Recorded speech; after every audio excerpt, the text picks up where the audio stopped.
સમય. આ જગતમાં ખૂબ બધા રહસ્યો છે. એમાં સૌથી વધુ કોઈ અજ્ઞાત વસ્તુ હોય તો હંમેશા મને સમય લાગે છે. મને આજે જ હું બપોરે સાયરામભાઈ સાથે વાત કરતી હતી કે તમારાથી મોટી વ્યવસ્થાના મેનેજર તમે ક્યારેય થઈ શકવાના નથી. મેનેજ કરી શકવાના જ નથી. સમય એક એવી ઘટના છે જેને મેનેજ ન થાય, જેને કંટ્રોલ ન થાય, એની સાથે વહી શકાય, ચાલી શકાય, એની ક્ષણે ક્ષણે જીવી શકાય. આથી વિશેષ સમયનું જો કંઈ કરી શકાય એવું મને લાગ્યું નથી. નિમેશભાઈ, એક રીડર ડાયજેસ્ટે લગભગ 25 વર્ષ પહેલા એક બહુ સરસ મજાનો એક અંક બહાર પાડ્યો હતો કે જેની અંદર તમામ સભ્યતાઓ જે લુપ્ત થઈ ગઈ છે, કે જે મહાન એક વર્ષોની સભ્યતા હતી, એ લુપ્ત થઈ ગયેલી સભ્યતાઓની યાદી હતી. એ યાદી અને અવશેષો જોતા હતા ત્યારે એમ લાગતું હતું કે આમાં હું ક્યાં છું, અથવા હું આવતા દિવસોમાં ક્યાં હોવાની છું. અશોકે જ્યારે ભારત બનાવ્યું હશે, એની રચના બની, અફઘાનિસ્તાન સુધીનું ભારત હતું. એ અશોક રાજા, આજે તમને ભારતમાં અશોકના પાનના ગલ્લા સિવાય ક્યાંય અશોકનું નામ જોવા નથી મળતું. અને છતાં આપણને બધાને ફરીવાર માઇકનો ને મારો સમય ગયો છે.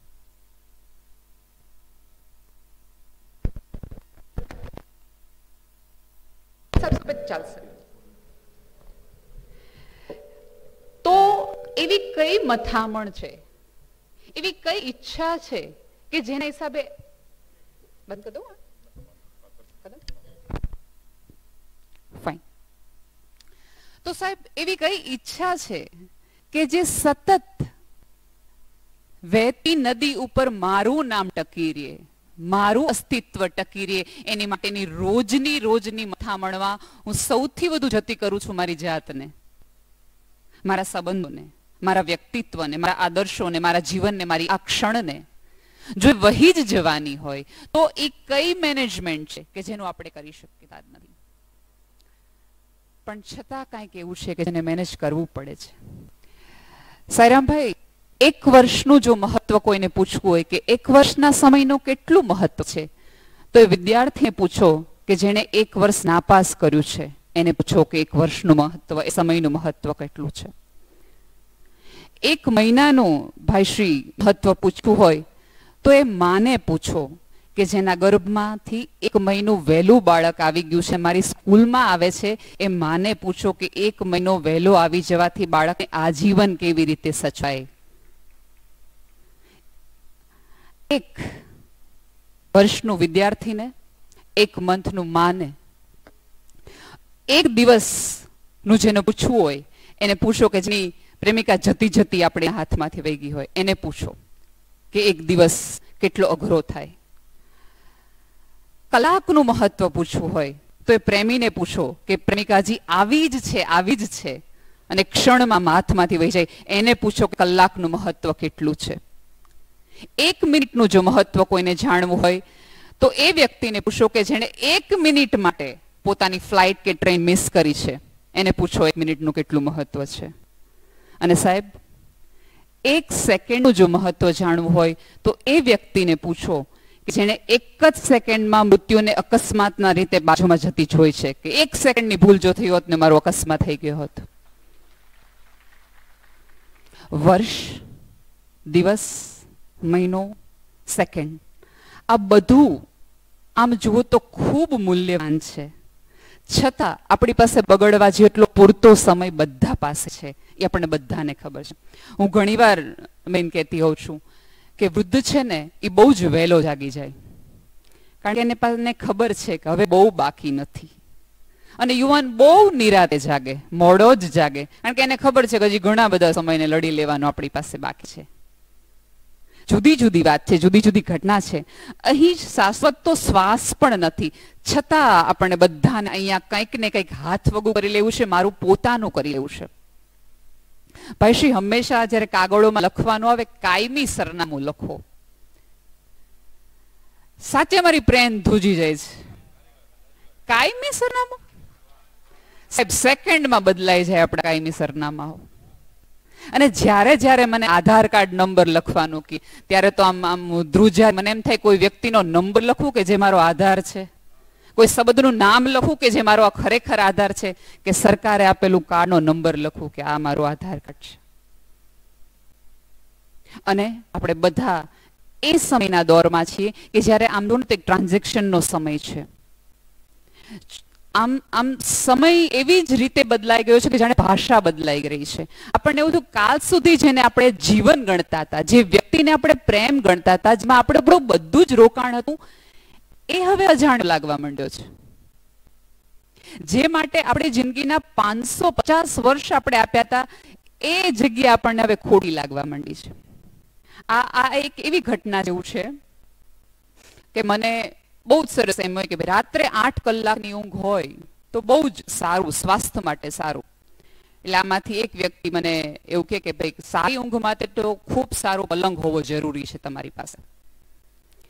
તો મને એક વ્યક્તિ એવું કહે છે કે પલંગ માટે તમે છે ને હિમાલય જાઓ, ત્યાં સારામાં સારો એક લાકડું છે જેનો પલંગ બની શકે.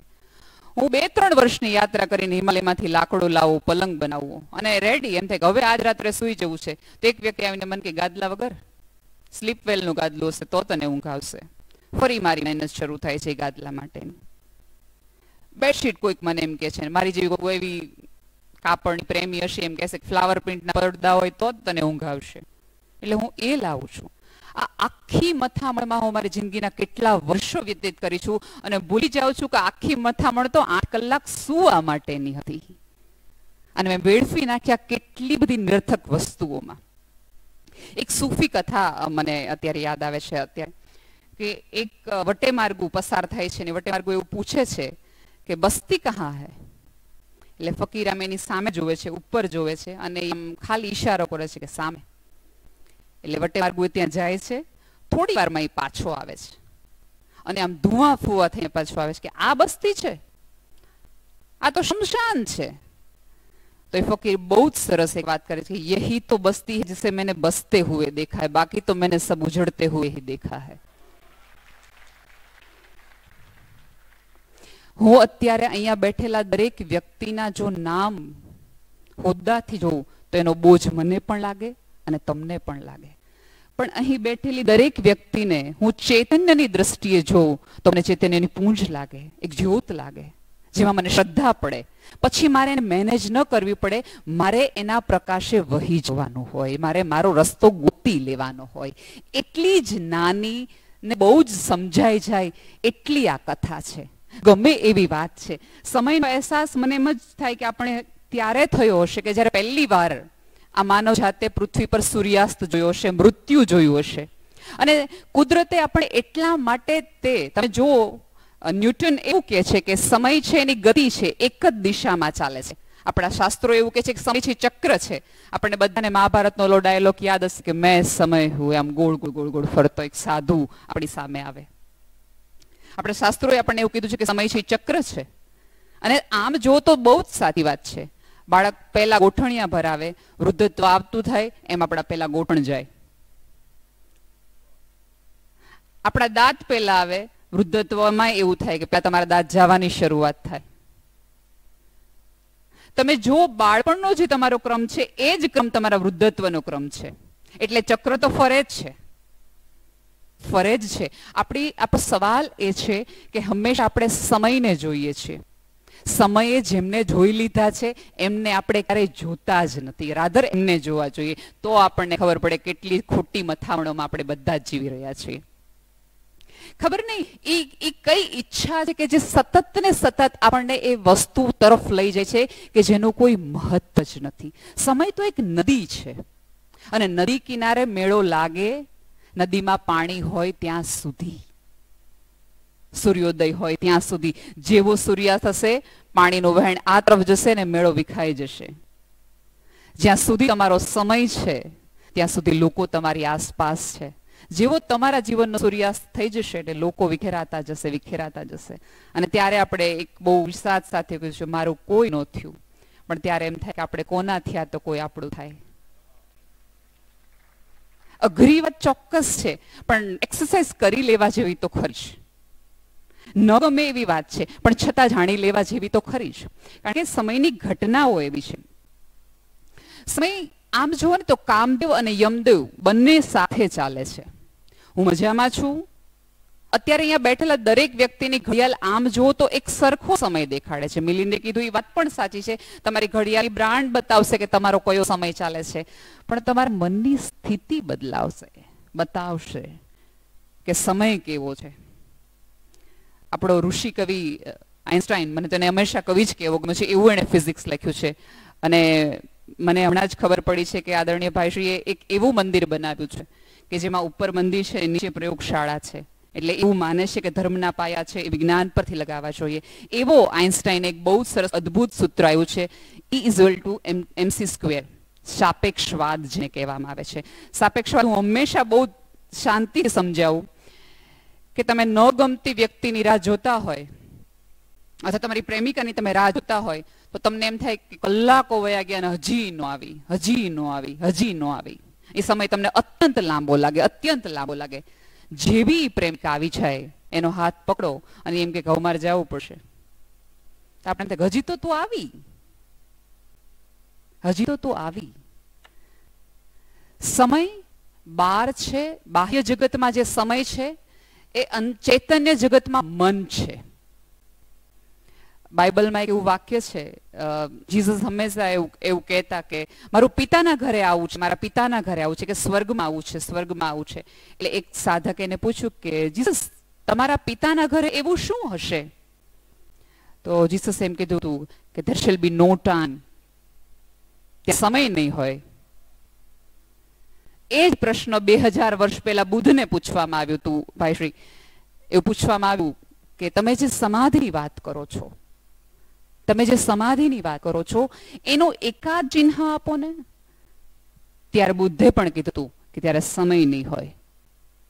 અને આપણા શાસ્ત્રોએ કૃષ્ણએ થોડુંક આગળ વધીને કીધું કે સમાધિ એટલે જ્યાં સમય પણ નથી અને સ્થાન પણ નથી. અત્યારની આપણી સ્થિતિ થોડીક એવી છે કે સમાધિ એટલે ઓળખ ન હોય ને એનો બોજ ન હોય તો એ તમારી સમાધિ છે. ઘણા લોકો એવા હોય છે કે પોતાની ઓળખનો બોજ ખુદ તો ઉપાડે પણ આજુબાજુ વાળા 4-5 રાખે કે જો હું આવું છું, જોજો ખુરશી પહેલી જોવી જોઈએ આપણી. કારણ કે એ લોકો પોતાની ઓળખનો બોજ બીજા પાસે ઉપાડવા પણ માંગે છે કે આજુબાજુના લોકો આવે એને ઉપાડે, એને કહે, એને સમજાવે. સમય આ છે, મન આ છે. જ્યાં સુધી મનની પીડામાં છીએ ત્યાં સુધી સમય બોજ જ લાગવાનો છે. એને તમે ક્યારેય પ્રેમ કરી શકવાના જ નથી. જે લોકો ડરે છે એની માટે સમય બહુ ધીમો છે. જે લોકો દુઃખમાં છે એની માટે પણ સમય બહુ ધીમો છે. જે લોકો ચાલી રહ્યા છે, જે રેસમાં છે એની માટે સમય બહુ ઝડપી છે. પણ જે લોકો પ્રેમમાં છે, જીવનના પ્રેમમાં છે, વ્યક્તિના પ્રેમમાં છે, સંબંધના પ્રેમમાં છે, એ વ્યક્તિ માટે સમય અનંત છે, પોતાના હાથમાં છે. હું ઘણી વાર એવું કહું કે જે રેસમાં છે ને એ સ્ટ્રેસમાં છે, બાકી બધા ટેસ્ટમાં જ છે. અને રાજકોટ તો ટેસ્ટનું જ ગામ છે ને. આજે જ બપોરે સાહેબભાઈને કહેતી બીજું બહુ રંગીલું ગામ તો હજી રહ્યું છે. કારણ કે અમે નાના હતા ત્યારે એવું સાંભળતા કે રાજકોટ રંગીલું શહેર છે. તો એણે મને એવું કીધું તો હજી રહ્યું છે. અને આ ભરેલી ખુરશી જોઈને આજે પણ એવું લાગે છે રંગીલું એટલા માટે છે. આજે આ ગામની પ્રજાને, લોકોને રસ છે કે કાંઈક જીવનની સાંજ પડી જાય એવા એ પહેલા મને એક મંત્ર મળી જાય જેથી હું આ સાંજને ઓળખી જાઉં, મારી જાતને પામી જાઉં. એક જ વ્યક્તિને પ્રેમ કરીને જાઉં તો મારો જીવન સફળ થશે. ભૂતકાળ હું ક્યારેય બદલી શકવાની નથી. આ જગતની એક પણ વ્યક્તિ પાછું તમને કશું આપી શકવાની નથી. આ નદી છે જીવનની. તમે વિચાર કરજો, કોઈ વ્યક્તિને નદીમાં પગ બોળવા હોય તો એકના એક પાણીમાં ક્યારેય પગ નહીં બોળી શકે. કારણ કે નદી તો વહેતી છે, સમય પણ એ જ છે. તમે એમાં પ્રવેશો ત્યાં સુધીમાં તો બીજું પાણી લઈને આવી ગઈ હોય. આપણને જે દેખાય છે જે સ્થિરતા, એમાં પણ એક વિશિષ્ટ પ્રકારની ગતિ છે. ફિઝિક્સ પણ એવું કહે છે કે તમને જે પંખો આમ સ્પીડમાં લાગે છે સ્થિર, પ્લેનમાં તમે હોય તો તમને એમ થાય પ્લેન આમ ન છે, એકચ્યુઅલી એટલી બધી સ્પીડમાં છે કે તમને દેખાતું નથી. એટલા માટે આપણને આપણા વૃદ્ધોએ એમ કીધું, ધીરી બાપલિયા ધીરી, મુજવીત છે તુજવીત. મારા ઉપર જે વીત્યું છે પણ તારા ઉપર આવશે. કારણ કે એને ખબર છે કે જે ઝડપે તું દોડી રહ્યો છે ને ત્યાં પછડાવાની પૂરેપૂરી શક્યતા છે. એટલા માટે તો આપણને કોઈને સાંભળતા હોઈએ છીએ, કોઈને સમજતા હોઈએ છીએ, કોઈને વાંચતા હોઈએ છીએ કે ક્યાંક જે એણે કરેલી છે ભૂલ એ હું ન કરું, એણે જે પછડાટ ખાધી છે પછડાટ હું ન કરું, એણે જે સમય જીવનનો ગુમાવ્યો છે એ સમય હું ન ગુમાવું, મારા પક્ષે કશુંક કરી લઉં, એવી આ વાત છે. સમય તો નદી છે, એ પ્રવાહમાં તરવું, ડૂબવું, વહી જવું કે સાક્ષી ભાવે અષ્ટાવક્રની રીતે તમારે સાક્ષી પાસે જોઈ લેવું, એ આપણા ઉપર છે. એ આપણા ઉપર છે કે ડૂબાઈ જવું હોય તો પણ વાંધો નથી, ઉપરવાળો કઈ તમને રોકવા પણ આવવાનું નથી. એક કથા મેં એક વખત એક મેગેઝિનમાં વાંચી હતી. એક ભાઈને બહુ જ માથું દુખતું હોય, કોફી શોપ હોય છે બહુ જ સરસ મજાની કે જ્યાં બહુ યંગસ્ટર લોકો આવતા હોય, અને આખા દિવસ યંગસ્ટરને જોઈને એની કથાઓને જોઈને એ ભાઈનું આજ માથું દુખી જાય છે, અને કંટાળીને એક વેઇટરને એવું કહે છે કે થોડી વાર કાઉન્ટર સંભાળને, હું સામેથી હવે મારે માથાની દવા લેવી જ પડશે, નહીં ચાલે, બહુ સમય ખરાબ છે, મૂડ ખરાબ છે. એટલે એ માણસ કોફી શોપનો માલિક રોડ ક્રોસ કરી અને સામેની મેડિકલ સ્ટોરમાં જાય છે, અને ત્યાં બેઠેલી એક સુંદર મજાની છોકરીને એમ કહે છે કે એના સેન આપો ને, માથું બહુ દુખે છે. એટલે એ આપે છે એ દરમિયાન જ ઓલો માણસ સવાલ કરે છે કેમ કાઉન્ટર ઉપર બેસે છે સાહેબ નથી આવ્યા? તો કે આવ્યા છે, સવારથી એમને બહુ કંટાળો આવતો હતો, એમને માથું દુખતું હતું, એટલે એને મને એવું કહીને ગયા છે કે સામેની કોફી શોપમાં હું એક કપ કોફી પીને આવું.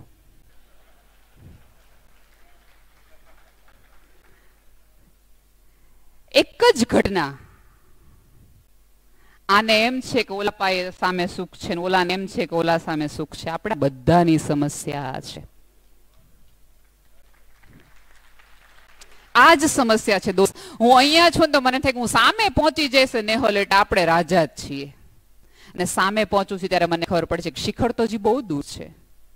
પીડા દરેક વ્યક્તિને અહીંયા છે એની છે, ત્યાંની છે. આપણી સૌની સમસ્યા એ છે કે જ્યાં છીએ ત્યાં 100% નથી. એવી કઈ ઉતાવળ છે કે જ્યાં હું છું એક ક્ષણે હું 100% જીવી જ નથી શકતી, હું માણી જ નથી શકતી. એવો કયો બોજ છે કે જે હું મારા ખભા ઉપર ઉતારી જ નથી શકતી? એવી કઈ જીવનની પ્રાપ્તિ છે જ્યારે કે મને બધી ખબર છે, બધું જ નાશવંત છે એવું સતત આપણને કહેવું. મને હંમેશા એવું લાગે કે શમશાનમાં જવાનું એક સાથે અને જતી વખતે ખૂબ કોઈને કોઈ મંત્ર બોલવાનું એટલા માટે જશે કે ગામમાંથી પસાર થાવ તો તમને ખબર પડે આજુબાજુવાળાને કે મારે એક દિવસ આ જ રસ્તે જવાનું છે, અવાજ આવી રહ્યો છે, હું જાગી જાઉં, હું જાગી જાઉં, હું જાગી જાઉં. પણ આપણે ત્યાં સૌથી મોટી પ્રોબ્લેમ છે કે જેણે જેણે જગાડવાની હિંમત કરી છે ને આપણે બહુ ભલી રીતે પાછળ પડ્યા છીએ, એને સૌથી વધુ આપણે પથ્થરો માર્યા છે. દરેક વ્યક્તિ જે આ કરી રહે છે એના ઉપર છે.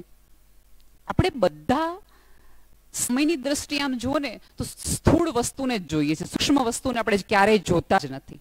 આપણે તાજમહલ જોઈએ ત્યારે આપણે ક્યારેય એ પ્રેમને યાદ કરતા જ નથી. હેગિયા સોફિયા નામનો એક તુર્કીમાં બહુ જ સરસ સ્થળ છે કે જેમાં સૌથી વધુ વિશ્વના વિઝિટરો આવે, ત્યારે મને હંમેશા એવું થાય કે હેગિયા સોફિયામાં જતા હશે ત્યારે રૂમીને મળતા હશે ખરા, એ ચેતનાને મળતા હશે ખરા? પૃથ્વી પર દુઃખ તો આજે છે, મૃત્યુ આજે છે, પણ બુદ્ધ ક્યાં છે? એ ક્ષણ ક્યાં છે? એ સંબોધિની કેટલી ક્ષણ છે કે જે પામી શકાતી નથી? એ સમયનું કયું બંધન છે કે જે આપણને મારાથી દૂર થઈને અન્યમાં વસવા દેતું જ નથી, અન્યને પોતાના પક્ષે કરવા દેતું જ નથી? કોઈક તો એવી ઘટના છે જ. આપણે બધા ઘડિયાળો બદલા રાખીએ છીએ, આપણો સમય નથી બદલાતા. આપણને એવું થાય ઘડિયાળો બદલાવાથી આપણને બધું આપણા પક્ષે થઈ જવાનું છે. એકચ્યુઅલી એવું નહીં થાય.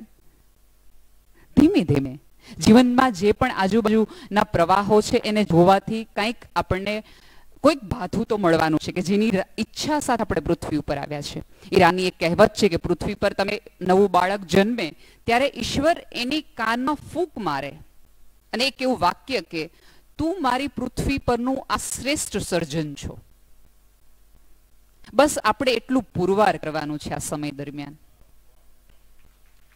એટલું જ પુરવાર કરવાનું છે દોસ્ત, કાંઈ બીજી નથી. કારણ કે શરૂઆતમાં જ વિરલભાઈ સરસ વાત કરી કે હજી પૃથ્વી પર માનવ સભ્યતા પર શ્રદ્ધા ઈશ્વરને છે એટલા માટે તો બાળક મોકલે છે કે આ ટકાવી દેશે. નહીં, આ માણસ નથી નિષ્ફળ ગયો, એને જો એના ક્રિશન ઉપર આટલી બધી શ્રદ્ધા હોય તો મને તૂટી જવાનો કોઈ અધિકાર નથી.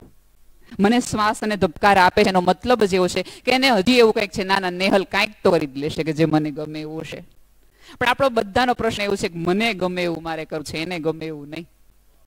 મથામણ જ એની છે, તકલીફો જ એની છે, મૂંઝવણ જ એની છે.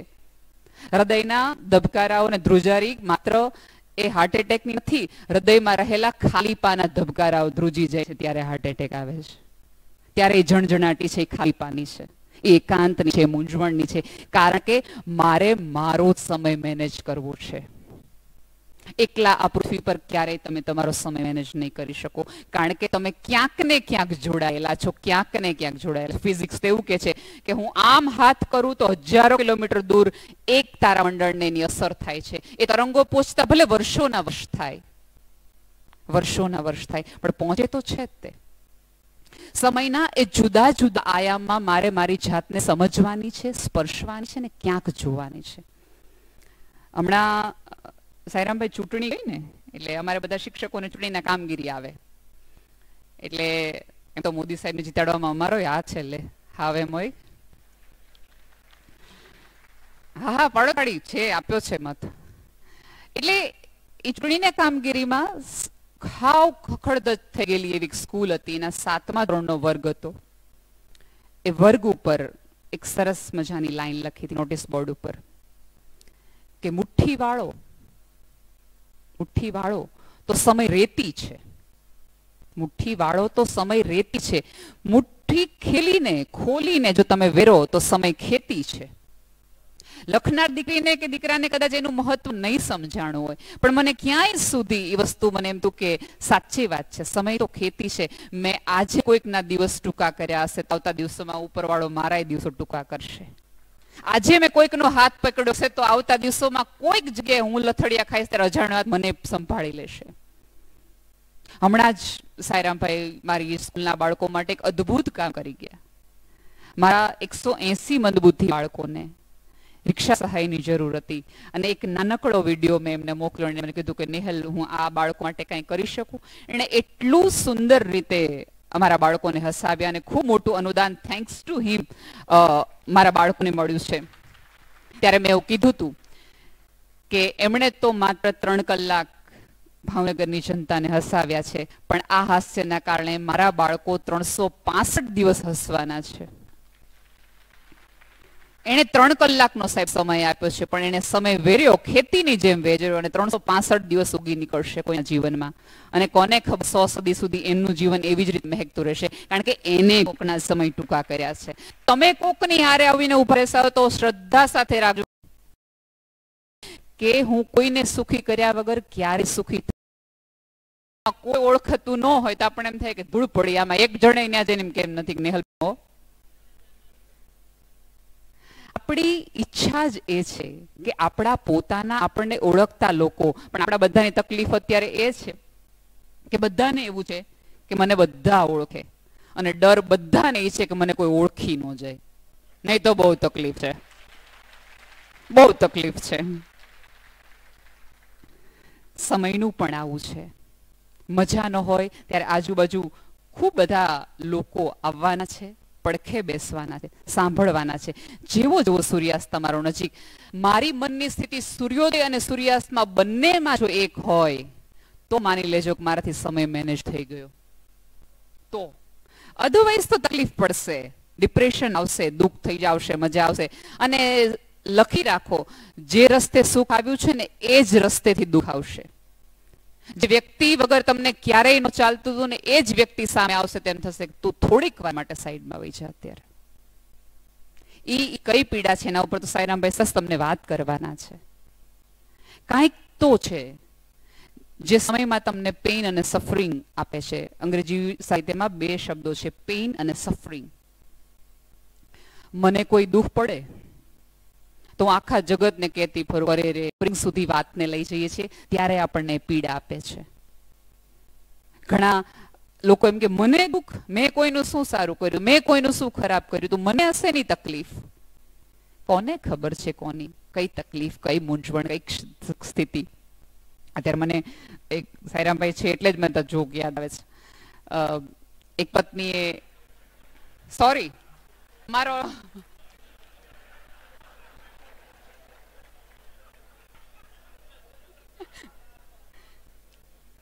એમને જોઈને જોક યાદ આવે છે, મીન્સ કે કરતા હોય છે એટલે.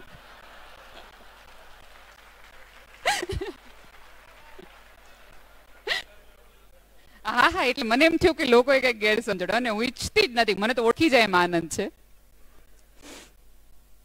એક પત્નીએ બહુ પ્રેમથી એવું એના પતિને કીધું કે આપણા લગ્નને 25 વર્ષ થઈ ગયા, કા ખબર જ ન પડે એક સમય ક્યાં વયો ગયો એમ. તો પતિ એવું કીધું કે જેલરને થોડી ખબર પડે, કેદીને પૂછો કે કેટલા વર્ષ થયા તો એ તમને કહે. આપણે ત્યાં સમય પૂછવાના 2 રસ્તાઓ છે.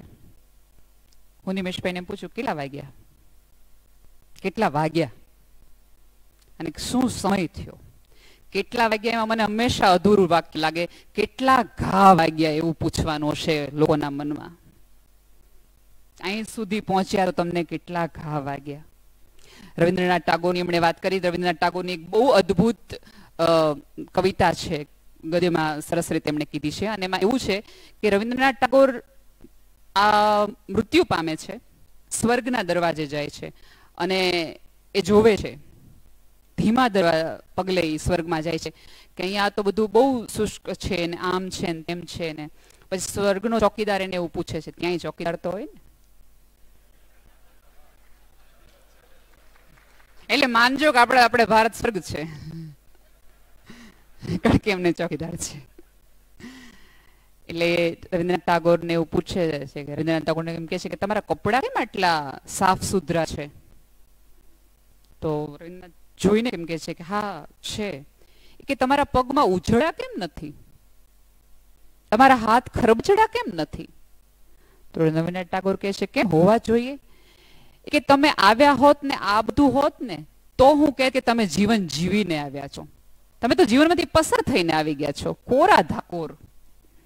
સાહેબ, મારી એક એક સફેદ લટ, દરેક કરચલી, દરેક ઉજરડાઓ, વાગેલા તમામ ઘા એ સમયમાંથી પસાર થયેલી નક્ષીશ હું છું, 100%ની હું છું. ત્યારે મને આ ઉજરડા છે, ત્યારે આ સફેદ વાળ છે, ત્યારે આ કરચલીઓ છે. એટલે એનું તો સેલિબ્રેશન હોય, રોવાનું ન હોય. મેં કીધું એમ કે પસાર થયેલા સમયને તમે ક્યારેય બદલાવી નથી શકવાના, બોલાવી શકવાના, ભૂતકાળ બદલાવી શકવાથી, ભવિષ્ય મારા હાથમાં નથી. આજે આ ક્ષણે 100% જે હું છું એ છું. આજે જો હું નહીં જીવું તો આપણે હંમેશા એવું માનીએ છીએ કે જો મારી આજ સારી નથી પણ આવતીકાલ બહુ સારી હોવાની છે. જે બીજ સડેલું હોય ને એમાંથી ક્યારેય શુદ્ધ અને સારું વૃક્ષ પેદા ન થાય. દોસ્ત, મારી આજના બીજમાં જ જો કાંઈ નહીં હોય તો આવતીકાલનું વૃક્ષ કઈ રીતે સુંદર, નમણું, મજાનું ને મને ગમે એવું સુખ આપે એવું હોવાનું? ક્યારેય નહીં, ક્યારેય એટલે ક્યારેય નહીં. અને આપણા બધાનો મોટા ભાગનો સમય તો વિચારવામાં જાય છે, આમ કરશું તેમ કરશું. જેમ શરૂઆતમાં વિરલભાઈએ વાત કરી કે ઓલું કરી નાખીએ, આ કરી નાખીએ. હમણાં જ ગુજરાત સમાચારની એક હેડલાઇન હતી, એમાં એવું હતું કે મુંબઈના 53% લોકોનો સમય, 53% જીવનનો સમય છે માત્ર ને માત્ર ટ્રાફિકમાં જાય છે. એનો મતલબ કે અમુક તો નક્કી જ છે કે આટલું આટલું તમને સ્પર્શવાનું છે, આટલું આટલું તમે હશો કે નહીં હો, વિચારમાં હશો કે નહીં, તમારે લોકોએ કરવાનું જ છે, કરવાનું જ છે. એની ફરિયાદ કરવાના બદલે જીવી લ્યો. મારી એક છેલ્લી વાત કરી અને હું મારી વાતને પણ પૂર્ણ આપું, કારણ કે મારે સમયનું મેનેજમેન્ટ છે તો મારે સમયનું ધ્યાન રાખવું પડશે. સમય એટલે ઘડિયાળ નથી, પહેલી વાત. સમય એટલે મન છે.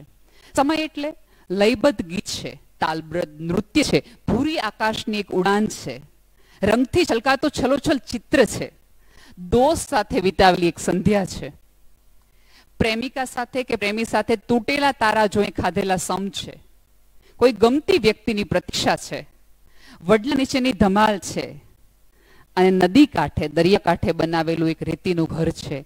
એ જ સમય છે. પણ જ્યારે જ્યારે કોઈની સાથે રેતીનો કિલ્લો બનાવો તો એવી વ્યક્તિ સાથે બનાવો કે જે હવાઓને ન કહી દે કે અહીંયા આ બેન રેતીનો કિલ્લો બનાવે છે, ઉડાડી જાઓ. આટલી જ શરત છે. જ્યારે કરો, જે કરો, ખુલીને પ્રેમ કરો. જેને જેને માફ નથી કર્યા એ દરેક વ્યક્તિને દિલથી માફ કરી દો, કારણ કે કાલ સવારે તમે ઉઠવાના છો એ કોઈ ગેરંટી નથી.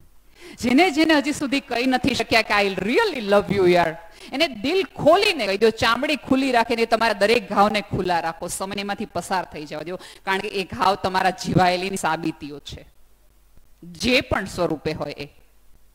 દરેક ક્ષણને પોતાના પક્ષે કરી લેવાના બદલે સમયની સાથે વહેવાનું શરૂ કરી દો. ક્યારેય સમય કોઈનો નથી થયો, તમારો એ નહીં થાય. તમે જો સમયના થયો તો જગત આખું તમારું છે, સભ્યતા તમારા નામે જ છે. કોઈના નામ ક્યારેય થયા નથી. જે નામ શ્રેષ્ઠ થઈ ગયા છે દરેકના નામ થયા છે. એ જુદી રીત છે જીવનની. પ્રેમ કરો, મૈત્રી કરો. જીવન જીવવા જેવું છે, 100% જીવવા જેવું છે. ફરિયાદો, complaining mind is sick mind, એમાંથી બહાર આવી જાઓ. Thank you so much. તમારા સૌનો સમય આજીવન માટે સુંદર રહે એવી થેન્ક યુ.